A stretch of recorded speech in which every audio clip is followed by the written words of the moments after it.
General Asim Munir साहब के लिए कहूँगा, वो बेशक बहुत ज़्यादा बोल्ड स्टेप्स ले रहे हैं, मुल्क को आगे लेके जाने के लिए बहुत कुछ कर रहे हैं, लेकिन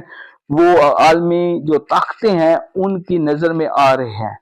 मेरे ख्याल में जो आसिम मुनीर साहब हैं वो काम कर रहे हैं जो जनरल ज़ियाउल हक ने किया था। जिस तरह जनरल ज़ियाउल हक ने वन मैन शो होके और वन मैन पॉलिसी अपना के, और क्योंकि जो आलमी ताकतें हैं ना वो पावर शेयरिंग चाहती हैं, वो चाहती हैं कि एक बंदे के हाथ में पावर ना हो, इसलिए वो डिक्टेटरशिप को पसंद नहीं करती, वो जमहूरियत को पसंद करती हैं, क्योंकि जमहूरियत के अंदर वो फिर छोटे छोटे बोने, सियासी बोने या छोटे मोहरे जो होते हैं उनको खरीद लेती हैं, और आलमी सतह के ऊपर जो मामला चल रहे होते हैं, आपको इंटरनेशनल IR का पता है, वो उन मामला को फिर उनको प्ले करती है उन मोहरों को। लेकिन जो आज जिस तरह से मुनीर साहब जो हैं वो इतने पावरफुल होते जा रहे हैं और वन